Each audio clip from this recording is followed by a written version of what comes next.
สบายดีทักทายสบายดีพี่น้องเมื่อสุขุสุคนสบายดีตอนเช้าๆพี่น้องนี่หากา4 โมงเช้ามื่อนี้เข้าป่าได้พี่น้อง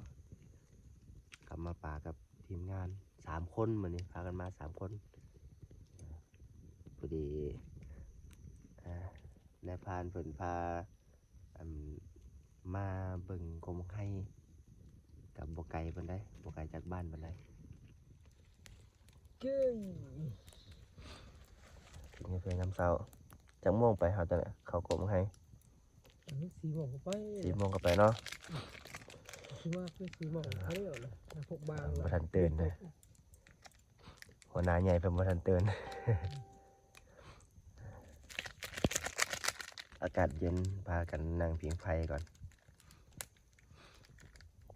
มาแต่เมื่อวานเนี่ยพุ่นแหละแต่ว่า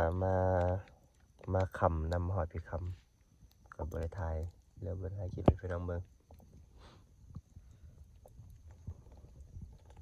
จบเย็นข้างไล่เพิ่นกินยิงบ่ตายซ้ำแก้มือ บ่ได้เห็นเนาะสิได้เมื่อคืนนี่เนาะจัดการเนาะบ่เป็นหยังไปเบิ่งตอนเช้าเอาบ่ได้แล้วมันเพียคโลอยู่กับพี่ ตอนเช้าพี่น้อง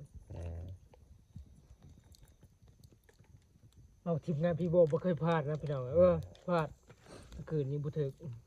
มากับพี่โบแล้วบ่ต้องห่วงบ่ นกก็ได้สิได้เห็นข้างไล่ มาวานเป็นนกเป้าแต่ว่ากินไปแล้วนกเป้าฝากกันผักขั่วเลยนี่ พี่พร กระหอก น่าเตือนได้ ได้กระหอกตัวนึงพังเบิ่งตอนเช้าเองพี่น้องชิได้ชิมานแน่ๆพอได้กินอยู่มาไงทีมงานเฮาแต่ไหนก็พากันลุกเต็มพร้อมแล้วก็ประมาณพอแล้ว4 โมงปลายๆก็พากันลงไปดักกบให้พอแล้ว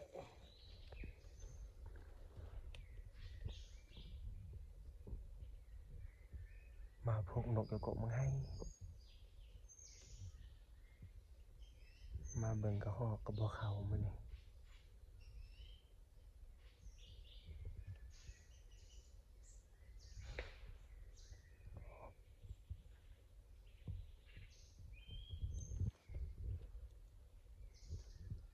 นกกำลังเริ่มมาตอนนี้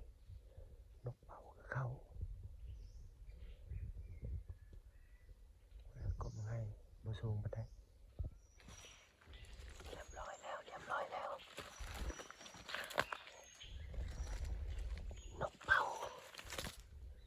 นกเป่าแล้วก็นกคอนโดอยู่ใกล้กันอยู่งาเดียวกันเลย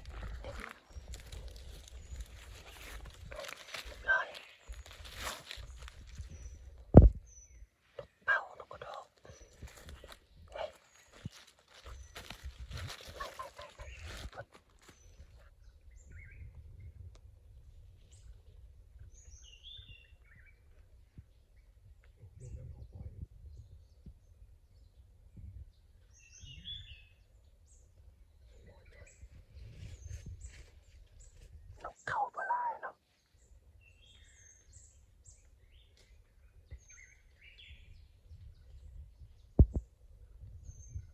นกเข้าบ่หลายมื้อนี้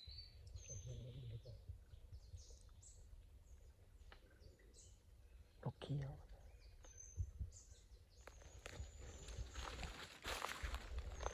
นกกระเทศนกจุกมีแต่นกน้อยแล้วเขานกใหญ่บ่เขานะมั้ยนกกระเทศนกจุกนกน้อยก็เอาเป็นนกเป้า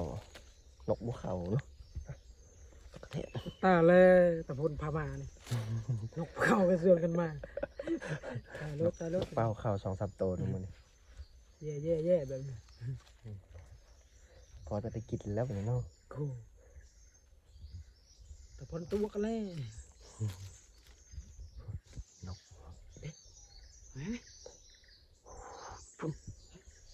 เสียงนี่พุ่น โอ้ใช่ บ่กินไก่อยู่นะอยู่คอนแล้วนะ ดีแล้ว เห็นเลยพอหลัดไปใส่รถ บุกป่าไปใช่เราได้นะพันแกนอนอยู่พันเอา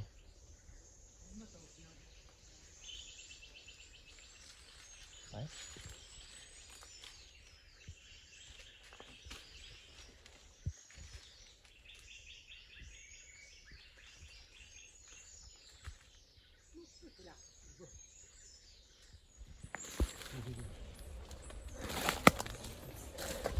เก็บนกเป่าอีกตัวหนึงมันมาดนเถื่อมาบหลายนกเป่ากะสวยแล้ว7 โมงปลายจะเข้า8 โมงแล้วยังบ่ได้อย่างนี้พี่น้องเอ้ยนกเป่าก็ได้3-4 ตัวหนึงนกบัวเขาก็หอกกับบัวเขาเมื่อวานนี้เฮาก็มาค่ำเลยมาหอดปีกับประมาณ3-4 โมงกับเพื่อเลาะหากบบังไห้กับพอดีมืด ก็เลยบริถ่ายคลิปให้พี่น้องเบิ่งแต่ว่าว่านนี่หาได้กระหอกตัวนึงแล้วก็นกเป้าแล้วก็กระเล่นตัวนึงแต่ว่าเห็ดกินแล้วเหลือแต่กระหอกตัวนึง บ่ได้เห็ดกินตอนเช้ามื้อนี้ก็ได้อยู่แต่ก็บ่หลายไปหน่อยทางเบิ่งจังได๋ก็อาจจะได้กลับ แต่ว่าบ่ฮู้จักว่าสิได้กลับจักโมงแต่ก็ได้สิเมื่อมื้อนี้แหละได้เมื่อมื้อนี้ พวกให้พวกผักก่อน พากันออกมาแต่กบบังไห้แหละนกบ่เข้านะ เว้นเต้าเว้น บ่ เต้า เป็นตาแล้วเนาะ มันเลยทำเรือมเลยมึง บ่มาเลยบ่มาเลย เดี๋ยวจะได้พากันกลับแต่เช้าแล้วประมาณ8 โมงตอนนี้ก็7-8 โมงแล้วจะได้พากันลุยเลยได้นกเป้า3 ตัวนกกระโดก นกน้อยแล้วก็หอกตัวหนึงอุตส่าห์มาไก่เนาะ โอ้ยเก็บมาสักตัวบัดชอบ เก็บอุปกรณ์ มาเลย กลับบ้านนอนเปรย์พี่น้องคืนนี้กัน เริ่มจะเริ่มจะเริ่ม รีบนะ จะเริ่มมือเลยตัวจะพ้นเลอะตาบ้าเหมือนกัน เลาะแล้ว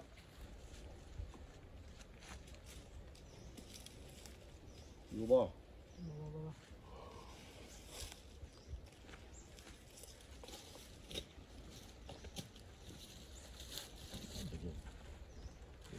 อยู่ จะชีอยู่ต่อบ่ เมื่อแล้วเอาไว้แล้วประมาณนี้ครับเมื่อ แกะมือไว้ ไป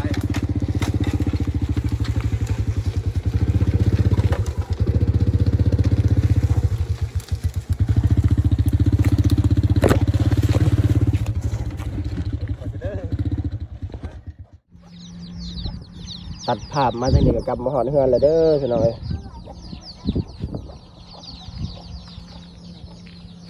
อากาศหนาวๆมื้อนี้ ปิ่งมันปิ่งมัน พากระเทศยัง2 เมนู ปิ่งมันสบายดีพี่น้องสบายดี ว่าดังๆเลยก็ว่านนท์บ่ได้ยิน พอเด้อลูก สวัสดีพี่น้อง ได้ยินเสียงจับแจวเลยแบบนี้ ตัดภาพมาบัดนี้ก็ฮอดเฮือนเลยพี่น้องเอ้ยบ่ได้ข้าวสารเรียบร้อย อากาศหนาวๆพากันนั่ง ปิ่งมัน ปิ้งมัน ก็เริ่มหนาวแล้วอยู่บ้าน หนาวบ่ลูกหนาวบ่ นอนแล้วเห็นยังปิ่งมัน อันนนท์เฮ็ดหยังอยู่ปิ้นมันกินข้าวแล้วบ่ลูก ยัง ยังบ่ทันได้กินข้าว นี่หนาวแล้ว ยังเป้า ปิ้งมันอันนี้ก็ มาถ่ายคลิป มันเป็นอันนั้นได้พี่น้องเอ้ยเป็นมัน มันอันนี้มันอันน่ะมันม่วงเนาะบ่แม่นว่ามันออก เหลือง สิบัวมันเหลือง ว่านี่เป็นสีอิด หวานสิหวาน เอาเด็ก อะไรนี่เนี่ย ๆอาเป่า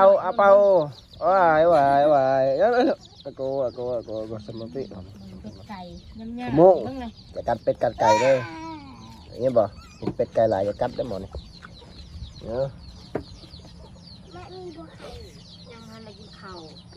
มีบัวไข่ ไข่ยังมี สมมุติหมอนี่จะกัด ชิคกี้พาย เคยกัดเป็ดได้บ่นี่ได้เดี๋ยวเฮ็ดอีกเด้อลิ้นเด้อลิ้นนำกันกระเดกตื่นมาแล้วก็เต้าหู้ วันข้าวไก่ เต้าหู้เอ้ยอันตัวนี้บ่อยากสนใจนะมันบ่มัก2 ตัวนี่มันรำคาญหมา2 ตัวนี่มันก็เลยไปอยู่ส่วนตัวได้หมดนะ เล่นอยู่คนเดียวแหละ มักอยู่ตัวเดียวแบบนิสัยผู้ใหญ่โกนปลาตัว วานเห็นแล้วพวกเขา สิเป็ดเชียงไก่ว่าแล้วเกลือไปละ2 หอบเลย เขาในแล้ว 2 รอบ 3 รอบไปได้เกิดเลยนะ ไก่กำลังบอกออก หากระเบาะจะแซ่จะเอาเป็ดไก่กับคนเป็ดบนทะเลปล่อยครับปล่อยเป็ดนี่ป้าอยู่กับบ่ได้แถวนี้คอกเป็ดคอกไก่กับหลังคาไปหมดแล้ว ให้มันทำมันนอนที่มันมันนอนนี่หรอกปะ เห็ดยังกินได้จังไหนนี่ ปิ้งอันหมู ปิ้งหมูบ่ ว่านอนในนี้ก็ได้ บ่ได้รับกระหอกบ่มื้อหน้ากันเนาะมื้อหน้าก่อนสิตู้ไว้ ไว้ในตู้ไว้ นี่ใช่สุกแล้วบ่ มันนอนในนั้น สุกแน่แล้วบ่ มันหัวใหญ่มันนั่นสุกเลย อืมเริ่มหนาวแล้วพี่น้องทรงนี่เริ่มเย็นแล้วเมื่อคืนนี่ก็นอนป่าได้กับป้าตัวเย็นขนาดเลย เดี๋ยวได้มันสุกแล้วก็เลย เด็กๆงามเลยอ่ะอานนท์ได้เป็นคนอยากเลยนะ ยาก คุมให้ปิ้ง รับสื่อเขาอันบันเทิงหน่อยเลย อืม แม่สีเหลือง เอาลูกปลาไปนะนนท์เอาลูกปลาไปนะลูกปลาไปนะมันชอฟอเลยนี่นั่น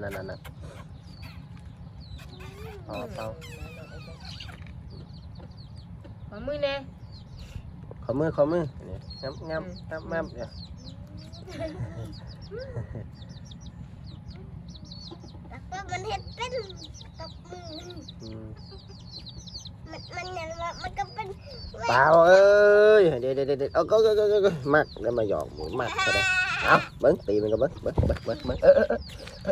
อย่ากัดมันชัวอืม แม่ค่ะเป็นสีเหลือง เอาพี่น้องก็จะได้ขอลาไปก่อนเด้อคลิปนี้วิดีโอนี้ก็จะขอจบเพียงเท่านี้ขอบคุณขอบใจหลายๆพี่น้องที่ติดตามนะครับส้ม ปกพอกันคลิปหนาเด้อทุกคน เป็นกำลังใจให้กันได้อพี่น้องเด้อน้องสาวเพิ่นก็ยังบ่ทันได้มาเลย แม่น ก็เพิ่นเรียนจบแล้วเพิ่นกันได้สิมาพักผ่อนนะจบนี่ก็มาพักผ่อนอีกประมาณอาทิตย์หนึงเนาะแต่ก็ยังบ่ทันจบไปนั่นเดือน1เดือน2พุ่นแหละเพิ่นจบมาก็สิได้ไม่เฮ็ดคลิปแล้วบัดนี้ ถ่ายคลิปแล้วช่วงนี้ก็ให้กับเอื้อยเพิ่นเฮ็ดท้าพอบ่ให้อันช่องถึกปิดสร้างรายได้คันเฮาบ่เฮ็ดคลิปเลยแล้วมันก็ปิดการมองเห็นแน่ปิดการสร้างรายได้แน่จังได๋ก็เป็นกำลังใจให้เด้อพี่น้องเด้อขอบมุกขอบใจหลายๆพี่น้องขอบบุญขอบคุณหลายๆที่ติดตามแล้วก็รับชม บ๊ายบายลูกบ๊ายบายเจอกันคลิปหน้า